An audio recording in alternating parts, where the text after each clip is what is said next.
రాష్ట్రపతి, ఆంధ్రప్రదేశ్ ముఖ్యమంత్రి గారు, అదేవిధంగా ఆంధ్రప్రదేశ్ గవర్నర్ అబ్దుల్ నజీర్ గారు, ఒడిశా గవర్నర్ హరిబాబు గారు, అదేవిధంగా త్రిపుర గవర్నర్ ఇంద్రసేనారెడ్డి గారు, మన రాష్ట్ర గవర్నర్ పెద్దలు జిష్ణుదేవ్ వర్మ గారు, అదేవిధంగా కేంద్ర మంత్రి మిత్రులు జి కిషన్ రెడ్డి గారు, అదేవిధంగా భూపతిరాజు శ్రీనివాస్ వర్మ గారు, శాసన మండలి చైర్మన్ గుత్తా సుఖేందర్ రెడ్డి గారు, శాసనసభ చైర్మన్ గడ్డం ప్రసాద్ గారు, మిత్రులు ఆంధ్రప్రదేశ్ మంత్రివర్యులు సత్యకుమార్ గారు, తెలంగాణ రాష్ట్ర ఉప ముఖ్యమంత్రి వర్యులు మిత్రులు బట్టి విక్రమార్క గారు, మిత్రులు మంత్రివర్యులు పొంగులేటి శ్రీనివాసరెడ్డి గారు, పొన్నం ప్రభాకర్ గారు, పెద్దలు కేశవరావు గారు, వేదిక మీద ఉన్న చాలామంది భారతీయ జనతా పార్టీ నాయకులు, బండారు దత్తాత్రేయ గారి అభిమానులు, కుటుంబ సభ్యులందరికీ కూడా ఈ సందర్భంగా నా శుభాకాంక్షలు తెలియజేస్తున్నా. మిత్రులారా, ప్రజల కథే నా ఆత్మకథ. దత్తాత్రేయ గారు ప్రజలతో ఉన్న అనుబంధాన్ని అత్యంత సామాన్యమైన ప్రజలతో, అది గౌలిగూడ గల్లీ కావచ్చు, లేకపోతే రామ్నగర్ బస్తీ కావచ్చు, వారు మహారాజ్గంజ్ మొట్టమొదటిసారి శాసనసభ్యులుగా పోటీ చేసినప్పటి నుంచి మొదలు పెడితే వారు సికింద్రాబాద్ పార్లమెంట్ సభ్యులుగా, కేంద్ర రైల్వే శాఖ మంత్రిగా, అర్బన్ డెవలప్మెంట్ మినిస్టర్గా, హిమాచల్ ప్రదేశ్ గవర్నర్గా, ఈనాడు హర్యానా అత్యంత కీలకమైన రాష్ట్రానికి గవర్నర్గా, వారు గౌలిగూడ గల్లీ నుంచి హర్యానా గవర్నర్గా సుదీర్ఘమైన ప్రయాణంలో ఎన్నో హోదాలను, రాజకీయంగా ఎన్నో ఒడిదుడుకులను చూశారు. కానీ ఏ రోజు కూడా వారు ప్రజలతో సంబంధాలను కోల్పోలేదు. వారు కేంద్ర మంత్రిగా ఉన్నప్పుడు కూడా ఢిల్లీకు పార్లమెంట్ సందర్భంలో వెళ్ళినా 2-3 రోజుల కంటే ఎక్కువ అక్కడ ఉండేవాడు కాదు. శుక్రవారం వస్తే మళ్ళీ హైదరాబాద్కే వచ్చి చిన్న షాప్, లోకల్ కార్పొరేటర్ కూడా ప్రారంభోత్సవానికి రావడానికి వెనక ముందు చేస్తే పెద్దలు దత్తాత్రేయ గారు వచ్చి చిన్న గల్లీలలో పాండప్ప కూడా పేదవాడు ప్రారంభించుకుంటున్నట్టే దత్తాత్రేయ గారు వచ్చి ప్రారంభించేవాళ్ళు. ఇదే నాకు వారితో ఉన్న 40 సంవత్సరాల అనుబంధంలో 40 సంవత్సరాల నుంచి దత్తాత్రేయ గారిని చాలా దగ్గరగా నేను వారిని చూస్తున్నా. ఇంతకుముందు రాణి రుద్రమ గారు చెప్పినట్టు దత్తాత్రేయ గారి కుటుంబంతో, పెద్దలు కిషన్ రెడ్డి గారి కుటుంబంతో నాకు చాలా సన్నిహిత సంబంధాలు ఉన్నాయి. అది అందరికీ తెలుసు. నేను మొన్న నీతి ఆయోగ్లో పాల్గొన్నప్పుడు ప్రధానమంత్రి గారితో మధ్యాహ్నం భోజన వేదిక మీద కూర్చున్నప్పుడు వారు చంద్రబాబు నాయుడు గారిని చూపించి ఆప్కే సాథీ ఇద్దరే అని అంటే నేను చెప్పా, నేను స్కూల్ మీ దగ్గర చదువుకున్నా, కాలేజ్ ఆయన దగ్గర చదువుకున్నా, ఇప్పుడు ఉద్యోగం రాహుల్ గాంధీ గారి దగ్గర చేస్తున్నా.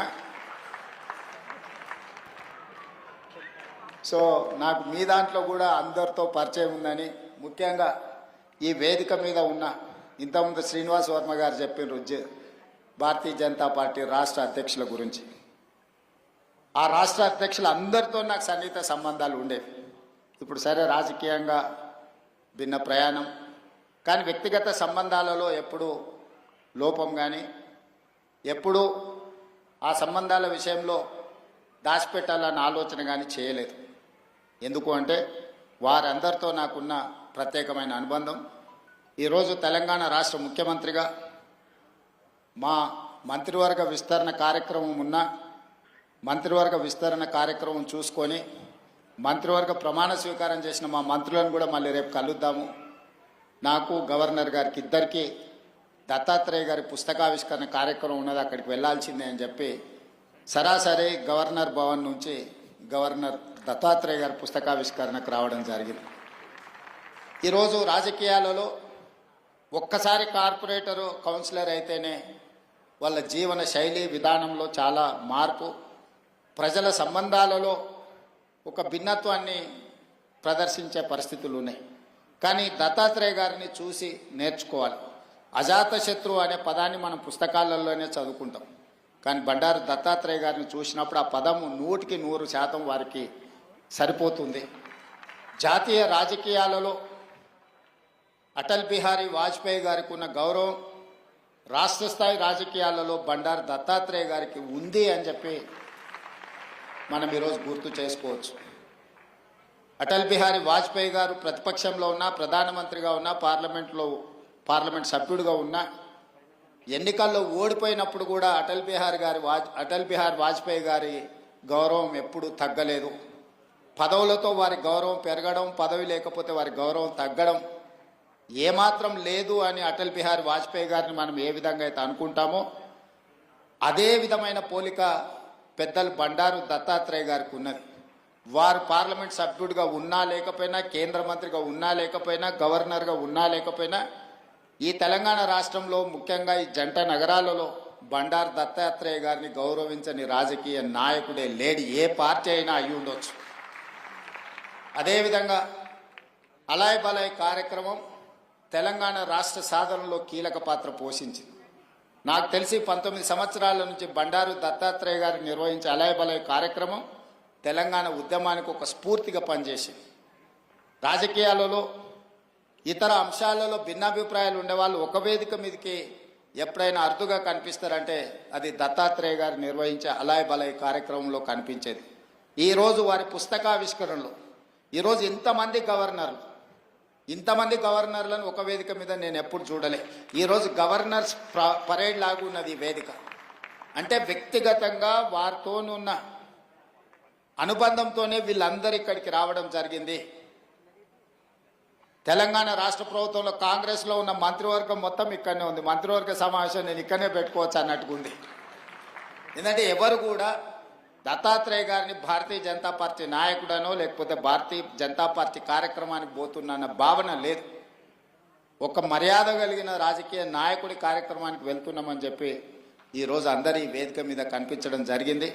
ఏది ఏమైనా వారి ఆత్మకథను, వారి జీవన శైలిని, విధానాన్ని నూతనంగా రాజకీయాలలోకి రావాలనుకున్న వాళ్ళు పరిశీలించవలసిన అవసరం ఉన్నది, నేర్చుకోవాల్సింది చాలా ఉన్నది.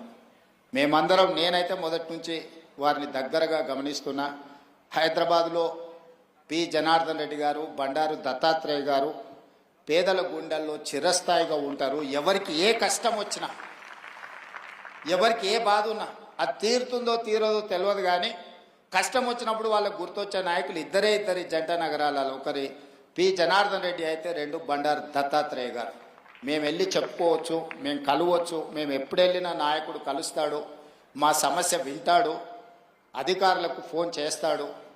ఇంకొక విషయం కూడా తెలియాలి, ఈ కాలంలో ఒక్క లెటర్ మీద సంతకం పెట్టి ఇవ్వాలి అంటే నాయకులు భయపడే పరిస్థితులు. కానీ ఆనాడు దత్తాత్రేయ గారు వందలాది లెటర్లు తిరుపతి దర్శనానికి సంతకాలు పెట్టి మా అందరికి ఇచ్చేటోడు. ఎప్పుడు మా దగ్గర పుస్తకాలు ఎలాగూ ఉండేటి. దత్తాత్రేయ గారు ఎంపీగా సంతకం పెట్టి రైల్వే రిజర్వేషన్ కూడా, ఇప్పుడంటే విమానాలు వచ్చినాయి, కార్లు వచ్చినాయి, ఒకప్పుడు రైల్వే రిజర్వేషన్ అనేది కూడా చాలా ముఖ్యం. దత్తాత్రేయ గారు పుస్తకాల కొద్దీ ఆయన లెటరేట్స్ మీద సంతకాలు పెట్టి రైల్వే కూపన్లకు కూడా వారు సంతకాలు పెట్టించేటోరు. అదేవిధంగా ఒకప్పుడు టెలిఫోన్ కనెక్షన్కి కూడా చాలా విలువ ఉండేది, గ్యాస్ సిలిండర్కి చాలా ప్రాధాన్యత ఉండేది. ఇవన్నీ కూడా వచ్చినెంబడే కార్యకర్తలకు రాసి ఇచ్చేసి అన్ని పంచిపెట్టేసి బాధ్యత తీరినట్టుగా వివరించేవాడు బండారు దత్తాత్రేయ గారు. ఇప్పుడు వాటికి ప్రాధాన్యత లేకపోయి ఉండొచ్చు, కానీ ఆ రోజుల్లో వాటికి చాలా ప్రాధాన్యత ఉండేది.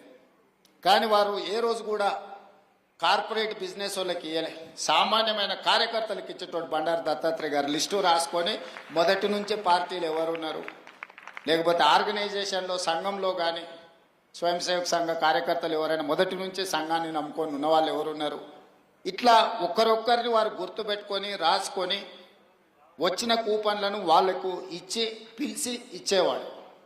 సో ఇది ఈనాటి నాయకులు చాలామంది కొత్త తరం రాజకీయాలకు రావాలనుకున్న వాళ్ళు గుర్తుపెట్టుకొని నేర్చుకోవాల్సిన అంశము. దత్తాత్రేయ గారు ఆదర్శనీయులు. ఇది ముఖస్థుతి కోసమో వేదిక మీద పిలిచిండ్రు కాబట్టి వారిని అభినందించడానికో మాట్లాడుతున్న విషయం కాదు, వారు నికార్సుగా పాటిస్తున్న విషయము. అలాంటిది కొత్త తరం రాజకీయ నాయకులు నేర్చుకోవాలి. మేమందరం తీసుకునే నిర్ణయాలలో, మేము ప్రజలను కలిసే విధానంలో తప్పకుండా దత్తాత్రేయ గారు, పి జనార్దన్ రెడ్డి గారి స్ఫూర్తి మా నిర్ణయాలలో ఉంటుంది. ముఖ్యంగా జంట నగరాలలో ఈరోజు ఆ స్థాయికి ఎదగాల్సిన అవసరం ఉన్నది నాయకుడు. ఈరోజు ఆ లోపం కొట్టొచ్చినట్టుగా జంట నగరాలలో కనిపిస్తుంది. ఈరోజు ఎవరికైనా సమస్య వస్తే జంట నగరాలలో ఆ స్థాయిలో పీజేఆర్ లేకపోతే దత్తాత్రేయ గారి స్థాయిలో ప్రజలకు అందుబాటులో ఉండే నాయకత్వం తగ్గుతూ వస్తున్నది. ఈ జంట నగరాలలో ఉండే నాయకులు ఇంకా కష్టపడాలి.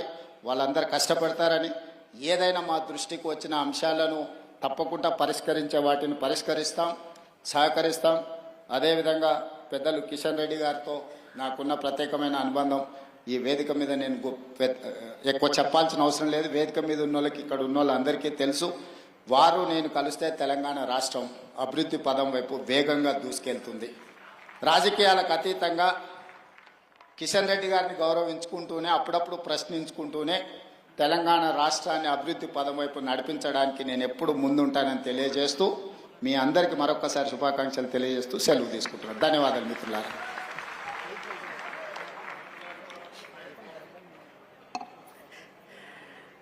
ధన్యవాదాలు ముఖ్యమంత్రి రేవంత్ రెడ్డి గారికి. అలాగే వారిచ్చినటువంటి సందేశం పార్టీలకు అతీతంగా రాష్ట్రాన్ని అభివృద్ధి పదంలో ముందుకు తీసుకెళ్లడానికి అందరికీ అందుబాటులో ఉంటానని, అందరి రిక్వెస్ట్లను కూడా పరిగణనలోకి తీసుకుంటామని వారు చెప్పడం అనేటువంటిది నిజంగా కూడా ప్రజాస్వామ్య స్ఫూర్తికి నిదర్శనం. వారికి ముందే నిర్దేశించబడినటువంటి కార్యక్రమాలు, దయచేసి అతిథులంతా కూర్చోవాలి. మనకు గవర్నర్ జిష్ణుదేవ్ వర్మ గారు